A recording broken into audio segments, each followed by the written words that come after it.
Bismillahirrahmanirrahim. Assalamu alaikum KG class. Welcome back to the GK lesson. I am your GK teacher Miss Sadaf और आज के lesson में हमने किस मौजू पे बातचीत करनी है। ये टीचर्स आज का जो टॉपिक है, अगर आपने लेसन प्लान और किताब को गो थ्रू कर लिया है तो you know that we are going to talk about my responsibility. Yes, तो प्यारे बच्चों, आज का जो टॉपिक है बहुत इंटरेस्टिंग है। इस वजह से नहीं कि ये किताब में दिया गया है, इस वजह से कि इस मौजू का तमाम ताल्लुक आपके साथ है और आपने एक ऐसा इंसान बनना है बड़े होके। आपने कौन कौन सी ऐसी आदत अपनानी है कि आप जिस सोसाइटी में, जिस घर में, जिस स्कूल में, जिस कॉलेज में, यूनिवर्सिटी में, ऑफिस में, जहाँ पे भी जाएंगे, लोगों से इंटरेक्ट करेंगे तो फिर आपका बिहेवियर उनके साथ कैसा होना चाहिए और आपके ज़हन में ऐसी कौन सी बातें हर वक्त मौजूद होनी चाहिए जिसकी वजह से आप एक अच्छा सिटीजन बन सकें। तो जी हाँ डियर टीचर्स, आज का जो हमारा टॉपिक है, इट सेज माय रिस्पॉन्सिबिलिटी, यानी मेरी जिम्मेदारियां। तो प्यारे बच्चों, सबसे पहले तो मुझे ये बताएं, आप में से किसी ने ये लफ्ज पहले सुना है, जिम्मेदारी या मेरी जिम्मेदारी या किसकी जिम्मेदारी या कौन इसका जिम्मेदार था? ऐसे बातें या ऐसे सवाल आपने सुने हैं अपने आसपास, घर में या स्कूल में या कहीं पे भी? हो सकता है टीवी में कोई ऐसी चीज आपने देखी हो जिसमें वो पूछ रहा हो कि मेरे इसमें क्या जिम्मेदारी है या इसका जिम्मेदार कौन है। तो जिम्मेदार या रिस्पॉन्सिबिलिटी का मतलब होता है कि जब हम सोसाइटी में जिसमें जहाँ रहते हैं तो हमारे कुछ ऐसे करने के काम हैं जो हमें पता होने चाहिए कि ये हमने करने हैं, ताकि हम उस सोसाइटी का, उस स्कूल का, उस घर का एक ऐसा पर्सन या ऐसा इंसान बन सकें जिसको मालूम हो कि अगर ये कुछ गलत हो रहा है तो मुझे इसको ठीक करना है, या मैंने कुछ गलत अगर कर दिया है गलती से तो उसको भी मैंने ठीक करना है। चलिए कुछ एग्जाम्पल्स देखते हैं, शायद बात आपको मजीद समझ आने के लिए थोड़ा सा वक्त लगेगा, लेकिन अभी आपने अपना पूरा ध्यान रखना है, जरा सोचते जाना है कि जिम्मेदारी का लफ्ज जब आइंदा आप सुनेंगे आज के लेसन के बाद तो आपको समझ आनी चाहिए कि आपकी उम्र में या आपसे रिलेटेड कौन से ऐसे काम है जो आपके करने की जिम्मेदारी है। कुछ मिसालें मैं आपके साथ शेयर करूंगी जो आपके आसपास के लोगों की हैं, फिर आपको खुद भी समझ आ जाएगी कि उस सिचुएशन में या उस जगह पे आपकी अपनी जिम्मेदारी क्या है उस काम को या किस काम को सर अंजाम देने की। ये टीचर्स, आज का जो लेसन है, it is more of listening, speaking और राइटिंग का जो टास्क है, it is only mainly for them to recognise some words, practice some writing. और ये जो वोकैबुलरी वर्ड्स आज दिए गए हैं लेसन में, इनके फ्लैश कार्ड्स बना के आपने क्लासरूम में लगाने हैं।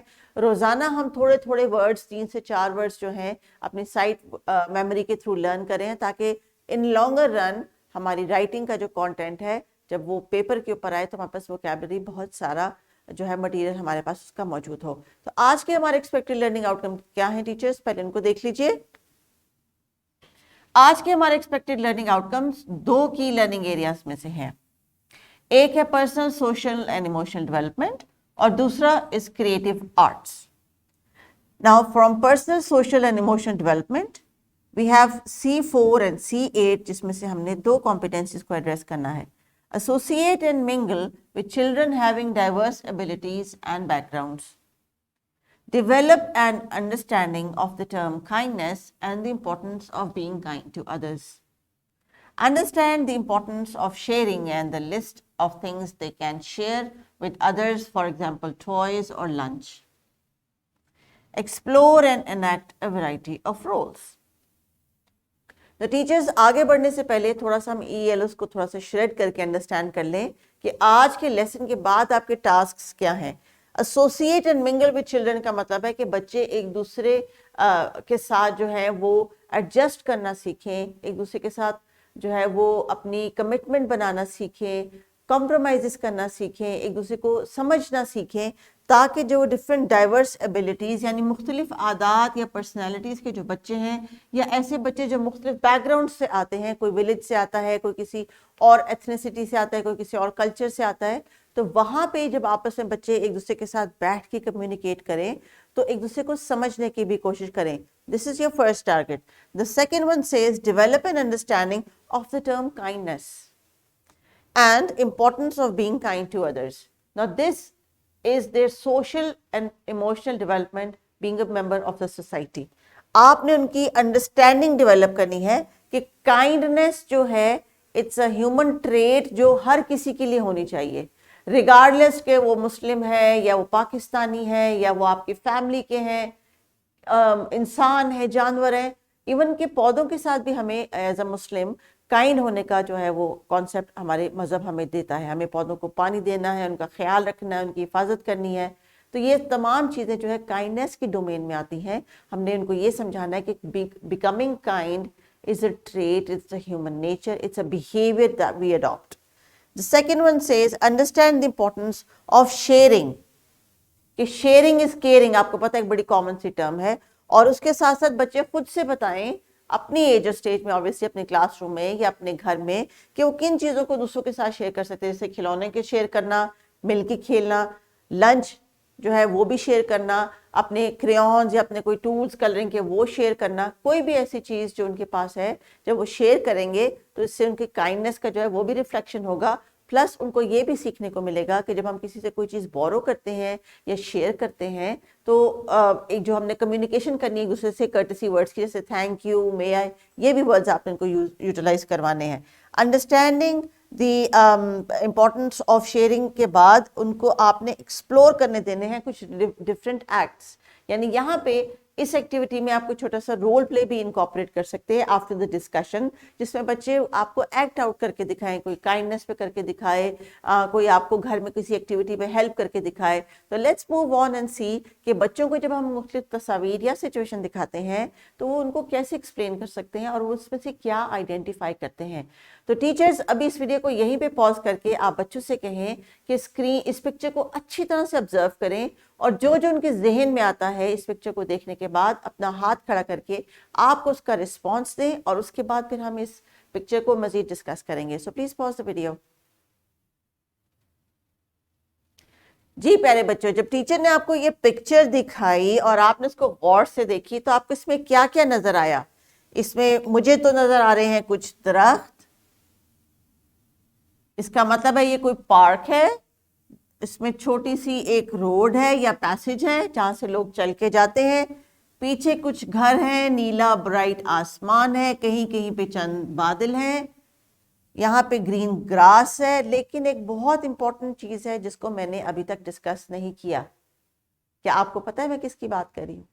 हाँ जी, मैं इस कचरे की बात कर रही हूँ जो आपको इतनी खूबसूरत जगह पे गिरा हुआ नजर आ रहा है। इसका क्या मतलब है? इसका मतलब ये है कि यहाँ पे कुछ ऐसी एक्टिविटी हुई है, कुछ इंसान आके ऐसे बैठे हैं या कुछ बच्चों ने खेला है, कुछ खाया पिया है और फिर वो उसको वहीं पे छोड़ के उठ के चले गए हैं। तो क्या अब आप बताइए, जिन्होंने ये हरकत की है, इस तरह चीज़ें छोड़ के जाने की, गंद मचा के जाने की, क्या ये इनकी जिम्मेदारी है कि गंद मचा दें? या इनकी जिम्मेदारी ये थी कि जब ये लेके आए थे खाने के लिए तो जिस लिफाफे में खाने के लिए लेकर आए थे उसी में कचरा डाल के ले जाके किसी कचरे के बिन में फेंक देते। अब आप इस बात का फैसला करें और बताएं कि कौन सी बात ठीक है, ये वाली या तमाम गंद समेट के अपने साथ ले जाके किसी कूड़ादान को ढूंढ के उसमें डालने वाली। तो ये इसको कहते हैं रिस्पॉन्सिबिलिटी। जब आपको इतनी सोच अल्लाह ताला ने दी है कि आपको सही और गलत का पता है तो इसका मतलब है सही को सही करना और सही तरीके से करना, ये जिम्मेदारी है। और जब कहीं पे आप देखें कि कुछ गलत हो रहा है तो उसको भी ठीक करना एज अ सिटीजन हमारी जिम्मेदारी है। तो अभी आगे बढ़ते हैं और देखते हैं एक और एग्जाम्पल को। इन दो तस्वीर में बच्चों आपको क्या नजर आ रहा है? टीचर्स आप इनको जो है अगर चाहें तो वीडियो को पॉज करके डिस्कस करवा लें, वैसे ये पिक्चर्स तो बहुत प्रोमिनेंट है। Just show them the picture and then we will discuss about it. जी बच्चों, स्क्रीन पे आपको जो तस्वीर नजर आ रही हैं इनको गौर से देखें और फिर अपने अल्फाज में बताएं कि ये कौन है और ये क्या कर रहे हैं। तो जनाब ये बच्चे हैं जो कि अपने स्कूल में सफाई कर रहे हैं। हाँ जी, ये बच्चे जो है वो स्कूल के बाहर जो है वो कचरा इकट्ठा करके अपने स्कूल के डस्टबिन में डाल रहे हैं। ये उनके स्कूल का प्लेग्राउंड है। अब बताइए क्या ये दोनों बच्चे, ये दोनों तस्वीरें ये बता रही कि बच्चे अच्छे काम कर रहे हैं या गलत काम कर रहे हैं? अच्छा काम कर रहे हैं। तो ये जो गंद मचा था ये भी तो इनसे ही मचा होगा ना, इन्होंने कोई एक्टिविटी की होगी, कोई खेला होगा, लेकिन उस एक्टिविटी को करने के बाद वो उस जगह को साफ कर रहे हैं। तो आपसे भी यही रिक्वेस्ट है कि जब आप अपनी क्लासरूम में या अपने घर में कोई एक्टिविटी करते हैं तो उसके बाद उसको ठीक करना, वापस उसकी जगह पे चीज़ों को रखना आपकी रिस्पॉन्सिबिलिटी है। ये तस्वीर देख के बताइए ये कहाँ की तस्वीर लग रही है आपको और इसमें क्या इशू है। ये किसी के कमरे की तस्वीर है, किसी बच्चे के कमरे की, और उसने शायद कोई सुबह कपड़े ढूंढे हैं या कोई चीज़ ढूंढी है, तो सारे कपड़े और चीज़ें बाहर फेंक के वो खुद से चले गए हैं। तो क्या ये अब किसकी जिम्मेदारी है? उसकी जिसने गन मचाया, या जो घर में बाद में कोई है उसका काम है कि इनको ठीक करे? जी हाँ, इसका मतलब ये है कि कुछ जिम्मेदारियां हमारी हैं, कुछ हमारे आसपास के लोगों की हैं। आपकी मामा की जिम्मेदारी है कि वो आपको अच्छा खाने पीने को दें, धुले हुए कपड़े दें, आपको टाइम पे स्कूल पे भेजें, आपको नहाने धोने में मदद करें, आपके सोने की जगह के जो है वो बंदोबस्त करें, आपको साफ सुथरा बिस्तर दें, आप अगर कभी बीमार हो जाएं तो आपको दवाई दें। लेकिन ये आपकी जिम्मेदारी भी है कि आप भी उनका ख्याल रखें, अपने कमरे को साफ सुथरा रखें, अपने बस्ते को, अपने जूतों को, हर चीज़ को अपनी जगह पे जाके रख देंगे तो यकीन करें गंद फैलेगा ही नहीं, चाहे वो क्लासरूम में हो चाहे वो घर पे हो। जैसे बच्चों आपकी जिम्मेदारियां हैं, इस तरह आपके आसपास के जितने बड़े हैं सोसाइटी में उनकी भी कुछ जिम्मेदारियां हैं। कुछ मिसाल के लिए आपके सामने स्क्रीन पे तस्वीर हैं, जरा इनको गौर से देखिए और बताइए पिक्चर ए में और पिक्चर बी में ऐसा क्या गलत हो रहा है जो आपको नजर आ रहा है। पिक्चर ए में कुछ बड़े हैं जो सड़क के ऊपर लड़ाई कर रहे हैं, एक दूसरे को मार रहे हैं। क्या ये अच्छी बात है? नहीं, ये अच्छी बात नहीं है, ये जिम्मेदारी नहीं है। अगर कुछ गलती हो गई है, किसी से कोई मसला हो गया है, तो उसको बातचीत करके हल करते हैं, इस तरह मार पीट करके नहीं। दूसरी तस्वीर में गाड़ियों में से धुआं निकल रहा है, और ये धुआं आपको पता है कितना हमें तकलीफ देता है, हमारी नाक में जाता है, हमारी आंखों में जाता है, हमारी आंखें जलती है, हमें खांसी आती है, और ये धुआं जो है हमारी फिजा को, जिसमें हम सब मिलके सांस लेते हैं, उसको गंदा करते हैं। तो टीचर्स, अभी कुछ एग्जाम्पल्स आपके साथ मैंने शेयर की। इन एग्जाम्पल्स का मकसद ये था कि बच्चों को आप अवेयरनेस पैदा करें कि आसपास जब लोगों को देखें, माहौल में चीज़ों को देखें, तो उसमें से सही और गलत को आइडेंटिफाई करें और लापरवाही का जो एलिमेंट है उसको कम करने की कोशिश करें अपनी आदतों में। तो आपके लिए टीचर्स, जो टीचर्स नोट दिया गया है इसको फॉलो कर लें। कुछ चीज़ें इसमें सजेशन के तौर पे दी गई हैं, जिसमें बच्चों के लिए हेल्दी फूड और बिहेवियर के बारे में कुछ सजेशन है। यही कुछ सजेशन नीचे लेसन प्लान में भी दी गई हैं। लेसन को इनकॉर्पोरेट करना है आपने, आज के ईलोस को जो टारगेट है वो अचीव करना है। एग्जाम्पल के तौर पे किताब में जो तस्वीर दी गई है ये एक स्कूल की कैंटीन की है, जहाँ पे कुछ मुख्तलिफ बैकग्राउंड्स के बच्चे बैठ के खा पी रहे हैं, लंच भी शेयर कर रहे हैं, आपस में बातचीत भी कर रहे हैं, और कुछ वोकैबलरी के वर्ड्स हैं जो यहाँ पे बबल में दिए गए हैं, ताकि बच्चे जब पिक्चर को ऑब्जर्व करें तो ये चीज़ इनको क्लियरली नजर आए और इनको ऐसे से नाम और स्पेलिंग्स का पता चलने लग जाए।